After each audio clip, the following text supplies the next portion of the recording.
Hello नमस्कार साथियों, एक और मॉडल पेपर आपके सामने हाजिर है। Model paper number 46। चैनल को सब्सक्राइब कर लीजिए क्योंकि अभी बहुत सारे क्वेश्चन आने वाले हैं और आज कंप्लीट कर देंगे सारे क्वेश्चंस, क्योंकि कक्षा 6, 7, 8, 9, 10, 11 और 12 इन सभी के क्या आएंगे, एनसीईआरटी के प्रश्न आएंगे। तो 3, 3, 6, 7 पेपर और आने वाले हैं, तो बने रहिए। चलो दोस्तों शुरू करते हैं। सबसे पहला क्वेश्चन है, दक्षिणी राजपूताना के छोटे राज्यों को एकत्रित करने के लिए किसने हाड़ौती संघ बनाने का प्रयास किया? तो हाड़ौती संघ बनाने का प्रयास किसने किया? महाराव भीम सिंह कोटा ने। निम्न में से सही सुमेलित नहीं है। तो दोस्तों कौन सा सही सुमेलित नहीं है? तृतीय चरण 18 अप्रैल 1948 ठीक है। चतुर्थ चरण गलत है। पंचम चरण 15 मई 1949 ठीक है। षष्ठम 26 जनवरी 1950 ठीक है। तो बे ऑप्शन दे ही रखा है इधर। राजस्थान के राजनीतिक एकीकरण की प्रक्रिया में कुल कितना समय लगा? तो राजस्थान के राजनीतिक एकीकरण की जो थी, इसमें कितना समय लगा था? 8 वर्ष 7 माह 14 दिन लगे थे। आज़ादी से पूर्व नॉन सैल्यूट स्टेट ठिकाने कौन से थे? तो नॉन सैल्यूट स्टेट ठिकाने जो है उसके बारे में पूछ रहा है, तो वो लावा, निमराना, कुशलगढ़ सभी थे। राजस्थान में सिरोही रियासत का विलय किस मुख्यमंत्री के काल में हुआ?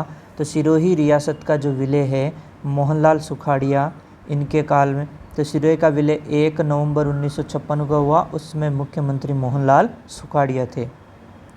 ठीक है जी। अगला क्वेश्चन है, सुमेलित कीजिए। तो सुमेलित कीजिए के अंदर अपने को क्या करना है? इनको सुमेलित करना है। ठीक है। प्रधानमंत्री कौन से के कौन थे? क्योंकि पहले प्रधानमंत्री ही बोला जाता था। तो बात करें मत्स्य संघ की, तो मत्स्य संघ में आपके कौन थे? शोभाराम कुमावत। ठीक है। राजस्थान संघ की अगर बात करें तो गोकुल लाल असावा। फिर अपन बात करें संयुक्त राजस्थान की, तो उसके थे माणिक्यलाल वर्मा। और वृहत राजस्थान के कौन थे? हीरालाल शास्त्री। ठीक है। तो ये थोड़ा सा आप ध्यान में रख लेना इनको।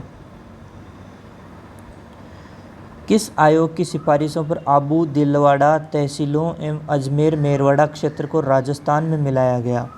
तो ये किसकी सिफारिश थी? राज्य पुनर्गठन आयोग की सिफारिश से। निम्न में से राजस्थान के किस विद्वान को पत्रकारिता का भीष्म पितामह कहा जाता है? तो पत्रकारिता का भीष्म पितामह पंडित झाबरमल शर्मा। राजस्थान के इतिहास में हाड़ी रानी के नाम से प्रसिद्ध वीरांगना क्षत्राणी कौन थी? तो ये तो आपको पता है, सलह कंवर। पद्म विभूषण प्राप्त करने वाली राजस्थान की प्रथम महिला कौन थी? तो पद्म विभूषण प्राप्त करने वाली कौन थी? जानकी देवी बजाज। राजस्थान का केंद्रीय शुष्क अनुसंधान संस्थान काजरी जो है वो कहाँ स्थित है? देखो कितनी बार रिपीट हुआ है, जोधपुर में स्थित है। केंद्रीय सरसों अनुसंधान केंद्र स्थित है, तो सरसों अनुसंधान केंद्र सेवर भरतपुर में। राष्ट्रीय बीजीय मसाला अनुसंधान केंद्र स्थित है, तो राष्ट्रीय बीजीय मसाला अनुसंधान केंद्र कहाँ है? तबीजी अजमेर। देखो दोस्तों रिपीटेड क्वेश्चन है, वापस रिपीट होते टाइम नहीं लगता है। राजस्थान के उद्यान कृषि विभाग में जहाँ कृषि पारिस्थितिकी पर्यटन एवं अंतर्राष्ट्रीय पुष्प अनुसंधान केंद्र विकसित करने की योजना बनाई गई है, तो कौन सी जगह रहेगी आपके? पुष्कर। राजस्थान के दक्षिणी पूर्वी पहाड़ी क्षेत्रों में आदिवासियों द्वारा की जाने वाली कृषि को कहते हैं, तो आदिवासियों द्वारा की जाने वाली इस कृषि को क्या कहते हैं? वालरा कृषि। अगला क्वेश्चन है, राजस्थान में संतरा उत्पादन के छोटा नागपुर के नाम से जाना जाने वाला जिला कौन सा है? तो यह आपके झालावाड़ है। निम्न में से कौन सा सुमेलित नहीं है? तो दोस्तों यहाँ से कौन सा सुमेलित नहीं है? तो मेहंदी सोजत पाली की ठीक है, लहसुन 12 के लिए ठीक है, इसबगोल जालोर की ठीक है, किन्नू बूंदी के नहीं आएंगे, तो ये गलत हो गया। राजस्थान का वह जिला जो अब इसबगोल जीरा व टमाटर की उपज के लिए प्रसिद्ध है, तो कौन सा जिला है जो इसबगोल जीरा और टमाटर की उपज के लिए क्या है? प्रसिद्ध है। तो वो आपके कौन सा जिला है? जालोर जिला है। अगला क्वेश्चन है दोस्तों, सुमेलित कीजिए। तो इस सुमेलित कीजिए के अंदर फिर से देखिए आप, एक बार एक तरफ फसलें दी रही है और उच्च उपज किस्म। चलो कोई ना, अपने किस्म वाले ये क्वेश्चन नहीं आना। तो ये भी अगला किस्म और इसी का है। ठीक है। अगला क्वेश्चन, निम्न में से किसी राजस्थान का प्रथम जैविक कृषि जिला घोषित किया गया है? तो किसको प्रथम जैविक कृषि जिला घोषित किया गया है? डूंगरपुर को। नेशनल बांस मिशन के अंतर्गत कौन सा जिला है वो शामिल नहीं है? तो कौन सा जिला शामिल नहीं है? जालौर जिला शामिल नहीं है। तो ये देख लीजिए कौन कौन से शामिल है, करौली, बांसवाड़ा और भीलवाड़ा। ठीक है। अगला क्वेश्चन, राजस्थान में कृषि उपज मंडी अधिनियम कब पारित किया गया था? 1961 में। राजस्थान के कौन से जिले आर्द्र दक्षिण पूर्वी मैदान कृषि जलवायु प्रदेश के अंतर्गत आते हैं? तो कौन कौन से आते हैं? कोटा, बूंदी, बारां और झालावाड़। सोयाबीन की खेती राजस्थान के किस कृषि जलवायु खंड में प्रमुखता से की जाती है? तो ये आपके आर्द्र दक्षिण पूर्वी मैदान में। जल दिवस मनाया जाता है, तो जल दिवस मनाया जाता है आपके 22 मार्च को। महामंदिर झालरा कहाँ का प्रसिद्ध है? तो महामंदिर झालरा जो है आपके जोधपुर का प्रसिद्ध है। मुख्यमंत्री जल स्वावलंबन योजना का प्रारंभ किया गया, तो मुख्यमंत्री जल स्वावलंबन योजना का प्रारंभ 27 जनवरी 2016 से। एपीएमसी अधिनियम राजस्थान में किस उद्देश्य से लागू किया गया? तो एपीएमसी अधिनियम है वो कृषि उत्पादों के विपणन को सुविधा देने के लिए। दुर्गापुर केसर एक प्रसिद्ध किस्म है, तो दुर्गापुर केसर एक प्रसिद्ध किस्म किसकी है? तरबूज की। वैसे कोई बात नहीं, नहीं ध्यान रखो तो भी चलेगा। गलत युग्म को चुनिए, तो एक तरफ जलराशि और दूसरी तरफ क्या है? जिला। ठीक है, तो सबसे पहले देखिए इसके अंदर कायलाना जोधपुर, ठीक है। चांद बावड़ी दौसा, ठीक है। गढ़सीसर बीकानेर, गलत हो गया। गेप सागर डूंगरपुर, ठीक है। किस झील के किनारे सम्राट जहांगीर ने दौलतबाग तथा शाहजहां ने 12 दरी का निर्माण करवाया? ठीक है, तो यहाँ से 3 क्वेश्चन एक साथ हो रहे हैं। आना सागर झील के किनारे, ऐसे भी पूछ लेगा कि दौलतबाग कहाँ, 12 दरी कहाँ, कौन सी झील के किनारे हैं, किसने निर्माण कराया? शाहजहां ने, दौलतबाग जहांगीर ने। ठीक है। अगला क्वेश्चन है, सुमेलित कीजिए झील या बांध और कौन से जिले में कौन सी झील या बांध है? कावोद जो है वो कहाँ देखने को मिलेगा? आपके जैसलमेर में। ठीक है। अगला कौन सा है? राम सागर, तो ये धौलपुर में। जवाई बांध आपको कहाँ देखने को मिलेगा? जवाई बांध आपको पाली में। और किशोर सागर कहाँ देखने को मिलेगा? कोटा में। ठीक है, तो ये ऑप्शन ब सही हो जाएगा। अगला है, जलमणि परियोजना में केंद्र व राज्य का अंश है, तो इसका है पूर्णतः अनुपात केंद्र पोषित, यानी केंद्र इसे क्या कर रहा है? पोषित कर रहा है, केंद्र पोषित हो गया। ठीक है, केंद्र व राज्य का। नीरांचल परियोजना में राजस्थान के कौन से जिले चयनित किए गए हैं? तो इसके अंदर कौन से जिले चयनित किए? जोधपुर और उदयपुर। नीरांचल परियोजना। अगला क्वेश्चन है, लघु सिंचाई सुधारीकरण परियोजना का वित्त पोषण कौन सी एजेंसी कर रही है?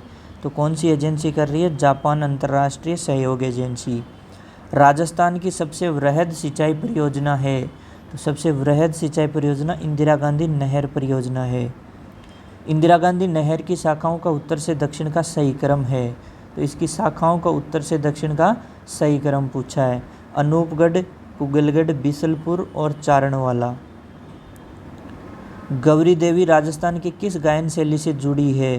तो ये जो गौरी देवी है राजस्थान के किस गायन शैली से जुड़ी हुई है? मांड गायकी से। निम्नलिखित को सुमेलित कीजिए, तो इसे सुमेलित कीजिए निम्नलिखित को। तो कंवर सेन लिफ्ट नहर कहाँ से रिलेटेड है? आपके बीकानेर से। गंधेली साहवा लिफ्ट परियोजना कहाँ से? चूरू से। राजीव गांधी लिफ्ट नहर जो है ये कहाँ से रिलेटेड रहेगी? आपके जोधपुर से।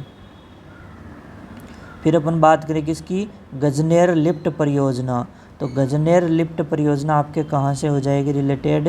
नागौर से। ठीक है, तो ये हो गई गजनेर लिफ्ट परियोजना, तो ऑप्शन नंबर चला जाएगा इसमें से। निम्न में से चंबल प्रोजेक्ट में किस में सबसे ज़्यादा जल विद्युत का उत्पादन किया जाता है? तो सबसे ज़्यादा राणा प्रताप सागर। माही बजाज सागर परियोजना का मुख्य बांध किस स्थल पर निर्मित है? तो ये किस स्थान पर निर्मित है? बोरखेड़ा। जालौर एवं बाड़मेर जिलों तक पानी पहुंचाने के लिए परियोजना का निर्माण किया जा रहा है, कौन सी परियोजना का निर्माण किया जाता है? नर्मदा नहर परियोजना। राजस्थान के कौन से जिलों में घाटी परियोजना से जल प्राप्त होता है? तो जालौर, बाड़मेर।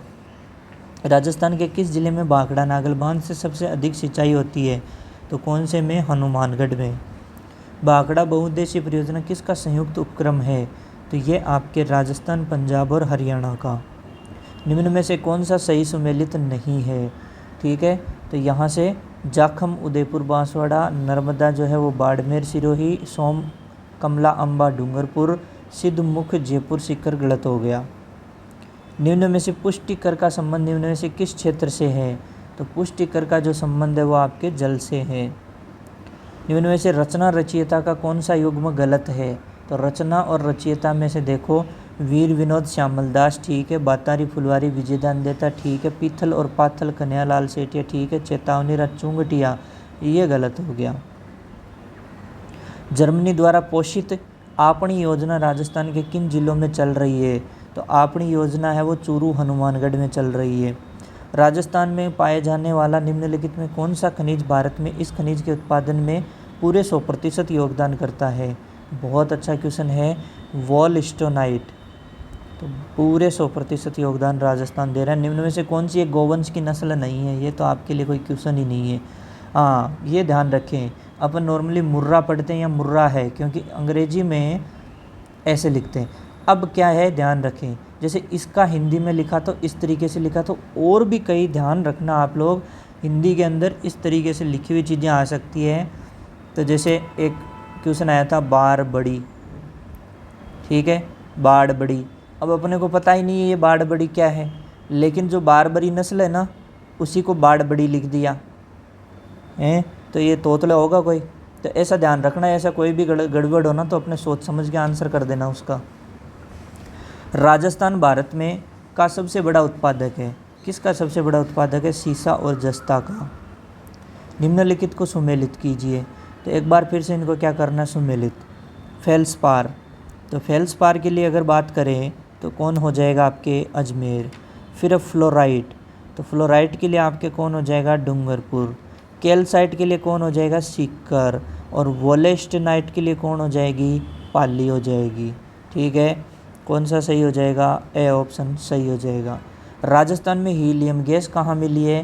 तो राजस्थान में जो हीलियम गैस है वो घोटारू जैसलमेर में देखने को मिली है।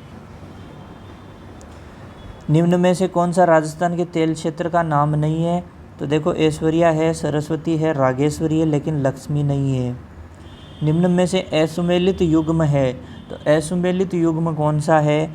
तलवाड़ा, लीलवाणी, काला खूंटा, मैंगनीज खनिज ठीक है, मोरिजा, डाबला, नीमला, लोह अयस्क ठीक है, मंगला, ऐश्वर्या, रागेश्वरी हीरा उत्पादन क्षेत्र नहीं है, अभी ऊपर नाम आए तेल क्षेत्र हैं। पलाना, खारी, चानेरी ये कोयला से रिलेटेड है, तो ये असुमेलित हो गया। केयर्न एनर्जी का जो मुख्यालय है ये अपने काम का नहीं है। अगला है, राजस्थान में सरस्वती परियोजना प्रारंभ करने वाली जो एजेंसी है वो कौन सी है? तो वो है आपके oil and natural gas company. निम्न में कौन सा एक सही सुमेलित नहीं है? ठीक है, लोह अयस्क खनन क्षेत्र और उसके दिए हुए हैं जिले। ठीक है, तो सबसे पहले बात करें बागोली, सराय, पंचलगी, तो ये झुंझुनू। नीमला, रायसेला, नागौर ये गलत हो गया। चोमू, सामोद, जयपुर, लोहारपुरा, बूंदी ठीक है, तो ये ब हो जाएगा, यहाँ पर सुमेलित नहीं है। राजस्थान के किस शासक ने द्वितीय गोलमेज सम्मेलन में भाग लिया था? तो ये अच्छा क्वेश्चन है, महाराणा गंगा सिंह ने। निम्नलिखित को सुमेलित कीजिए। एक तरफ खनिज और दूसरी तरफ उनके क्षेत्र दे रखे हैं। तो सबसे पहले बात करें किसकी? जिप्सम की, तो जिप्सम हो जाएगा जामसर। फिर बात करें तांबा के लिए तो खोदरीबा। फिर बात करें रॉक फॉस्फेट के लिए तो हो जाएगा झामर कोटड़ा। फिर सीसा व जस्ता के लिए बात करें तो हो जाएगा रामपुरा आगुचा। ए ऑप्शन सही। फिर अगला है, राजस्थान का पहला स्पाइस पार्क कहाँ स्थापित किया गया है? तो आपके जोधपुर में। अगला, रिको ने कृषि आधारित उद्योगों के विकास के लिए 4 कृषि खाद्य पार्क विकसित किए हैं, वे हैं, तो वे कहाँ कहाँ? कोटा, बोरानाडा, जोधपुर, गंगानगर और अलवर कृषि खाद्य पार्क। अगला देखिए, ऊँट की खाल पर स्वर्णिम नक्काशी का कार्य किस नाम से किया जाता है? तो वो उस्ता कला हो गया। राजस्थान राष्ट्रीय केमिकल्स एंड फर्टिलाइजर्स को स्थापित किया गया, तो ये बात करें तो चित्तौड़गढ़ जिले के कपासण में। Chambal fertilisers and chemical industry Kota में है, और ये है राजस्थान राष्ट्रीय केमिकल एंड फर्टिलाइजर्स। चंबल वाला नाम आते ही कहाँ चले जाएंगे? कोटा में। राजस्थान का प्रथम वस्त्र उद्योग कहाँ स्थापित हुआ था? तो प्रथम वस्त्र उद्योग जो है वो आपके कहाँ स्थापित हुआ था? ब्यावर में। उदयपुर में स्थित आईटी पार्क किस नाम से जाना जाता है? तो आईटी पार्क है वो किस नाम से जाना जाता है? Mahindra world city. निम्नलिखित को सुमेलित कीजिए, पार्क और जिले। तो इसमें बात करें तो सबसे पहले स्टोन पार्क, तो स्टोन पार्क कहाँ? धौलपुर करौली। दूसरा है बायोटेक्नोलॉजी पार्क, तो ये कहाँ? सीतापुरा जयपुर। फिर सूचना तकनीकी पार्क, तो सूचना तकनीकी पार्क कहाँ? जयपुर, जोधपुर, कोटा, उदयपुर। जापानीज पार्क तो निमराना, अलवर। ए ऑप्शन सही। अगला देखिए स्थान और उद्योग, तो स्थान और उद्योग इसमें अगर बात करने जाएं तो आपके ब्यावर वस्त्र के लिए, भरतपुर, यहाँ से भरतपुर की बात करें तो सरसों तेल के लिए, गंगानगर की बात करें तो चीनी के लिए, केसवाना गुजर हो जाएगा आपके लिए कागज के लिए। 2011 की जनगणना, जनसंख्या की दृष्टि कौन सा युग्म गलत है? तो कौन सा युग्म है जो गलत है? तो इसमें देखिए हाड़ौती कोटा ठीक है, ढूंढारी जयपुर ठीक है, बागड़ी बांसवाड़ा ठीक है, मेवाती उदयपुर ये हो जाएगा गलत। मेवाती आपके अलवर की तरफ हो जाएगा, अलवर भरतपुर। श्री मल्लिनाथ पशु मेला कहाँ आयोजित किया जाता है? तो मल्लिनाथ पशु मेला तिलवाड़ा बाड़मेर में आयोजित किया जाता है। जनगणना 2011, सबसे कम दशकीय वृद्धि दर 2011, जनगणना अपने थी ही नहीं, ठीक है लाडलो। जनसंख्या घनत्व है, फिर भी घनत्व वाला ये तो अपन देख सकते हैं पूर्वी मैदानी भाग में ज़्यादा है। राजस्थान के गांधी के रूप में किसे जाना जाता है? तो राजस्थान के गांधी के रूप में अगर बात करें तो गोकुल भाई भट्ट को। हवाई अड्डा शहर सुमेलित नहीं है, तो हवाई अड्डा और शहर सुमेलित नहीं है। महाराणा प्रताप हवाई अड्डा उदयपुर सही है, नाल हवाई अड्डा बीकानेर, सूरतगढ़ हवाई अड्डा जोधपुर ये गलत हो गया, कोटा हवाई अड्डा कोटा ठीक है। राजस्थान का रेल नेटवर्क किस रेलवे जोन के अंतर्गत आता है? तो यह आपके उत्तर पश्चिम रेलवे में आता है। राजस्थान में सर्वप्रथम कृषि विश्वविद्यालय कहाँ स्थापित किया गया? तो कृषि विश्वविद्यालय उदयपुर में सबसे पहले स्थापित किया। मुनाबाव होकर पाकिस्तान जाने वाली जो रेलगाड़ी है उसका नाम क्या है? उसका थार एक्सप्रेस है। राजस्थान में ग्रामीण गौरव पथ योजना का शुभारंभ किस वर्ष किया गया? तो ग्रामीण गौरव पथ योजना 14-15 में शुभारंभ। राजस्थान का राष्ट्रीय राजमार्ग जो स्वर्णिम चतुर्भुज योजना तथा पूर्व पश्चिम कॉरिडोर दोनों का क्या है? हिस्सा है, तो राष्ट्रीय राजमार्ग 76। राजस्थान में मुख्यमंत्री सड़क योजना किस वर्ष आरंभ की गई? तो मुख्यमंत्री सड़क योजना जो है वो 2005 में आरंभ की गई। कौन सा युग्म सही नहीं है? कौन सा युग्म सही नहीं है? तो तेजाजी का मेला बीकानेर गलत हो गया, बेणेश्वर मेला डूंगरपुर, रामदेव जी मेला जैसलमेर, लक्खी मेला करौली, तो पहला ही हो गया। राजस्थान पर्यटन विकास निगम लिमिटेड की स्थापना कब की गई? तो यहाँ से बात करें तो इसकी स्थापना 1 अप्रैल 1979। पर्यटन की दृष्टि से स्वर्णिम त्रिभुज गोल्डन ट्रायंगल में कौन कौन शामिल आएंगे आपके? तो जयपुर, आगरा और दिल्ली। बहुत अच्छा क्वेश्चन है। राज्य में मरु त्रिकोण पर्यटक परिपथ में सम्मिलित है, तो मरु त्रिकोण वो तो अपने पूरा हो गया ठीक है कि स्वर्णिम त्रिभुज गोल्डन ट्रायंगल, और मरु त्रिकोण के नाम से आएंगे तो मरुस्थल वाले आएंगे। तो यहाँ से बात करें तो जोधपुर, जैसलमेर और बीकानेर। ध्यान रखना बाड़मेर नहीं है इसमें, वो लोचा करा देगा। पर्यटकों को घर से दूर घर की अनुभूति कराने हेतु पर्यटन विभाग द्वारा प्रारंभ की गई जो योजना है वो कौन सी है? वो है पेइंग गेस्ट योजना। राजस्थान पर्यटन नीति 2020 कब लागू की गई? तो 2020 की ये जो पर्यटन नीति है इसे कब लागू किया गया? इसे लागू किया गया 9 सितंबर 2020। इस दिन भोजन में खीर और मालपुआ बनाए जाते हैं, ब्राह्मणों को भोजन कराते हैं। लोग अपने परिवारजनों के साथ उद्यान अथवा अन्य रमणीय स्थलों पर जाकर आनंद मनाते हैं। बताओ, तो ये हरियाली अमावस्या को, देखो कितना मस्त क्वेश्चन है। राजस्थान में पर्यटन को उद्योग का दर्जा किस वर्ष से मिला? तो पर्यटन को उद्योग का जो दर्जा है वो 1989। देश में उपभोक्ता संरक्षण अधिनियम कब लागू हुआ? तो उपभोक्ता संरक्षण अधिनियम जो है वो कब लागू हुआ? 15 अप्रैल 1987। राष्ट्रीय उपभोक्ता दिवस मनाया जाता है, तो राष्ट्रीय उपभोक्ता दिवस जो है ये मनाया जाता है 24 दिसंबर। जावर की खान उदयपुर किस खनिज के लिए विख्यात है? तो जावर की खान उदयपुर जो है आपके सीसा जस्ता के लिए क्या है? विख्यात है। बूंदी ज़िले में स्थित पहाड़ियों को कहते हैं? तो बूंदी ज़िले में जो पहाड़ियाँ हैं उनको क्या कहते हैं? उनको कहते हैं आड़ा वाला पर्वत। अगला है, राजस्थान के परिवहन विभाग का आदर्श वाक्य क्या है? तो परिवहन विभाग का आदर्श वाक्य है चरे वेती चरे वेती। राजस्थान के अधिकतर भागों में मांगलिक अवसरों पर विशेषकर गणगौर पर्व पर महिलाओं द्वारा किया जाने वाला जो नृत्य है वो कौन सा है? तो घूमर नृत्य। राजस्थान शब्द का प्रयोग सर्वप्रथम किसने किया? तो राजस्थान शब्द का प्रयोग सर्वप्रथम कर्नल जेम्स टोड ने। राजस्थान शब्द का प्रयोग सर्वप्रथम किसने किया? तो राजस्थान शब्द का तो कर्नल जेम्स टोड हो गया ना, रिपीट हो गया वापस। राजस्थान एकीकरण के समय कौन सा प्रदेश केंद्र शासित प्रदेश था? एकीकरण के टाइम पे कौन सा केंद्र शासित था? वो आपके अजमेर मेरवाड़ा जो है वो केंद्र शासित प्रदेश था। ठीक है दोस्तों, okay, thank you so much. Exam में आए हुए क्वेश्चन ख़त्म, अब लाएंगे कक्षा 6 की एनसीईआरटी के प्रश्न। ओके, जय हिंद जय भारत।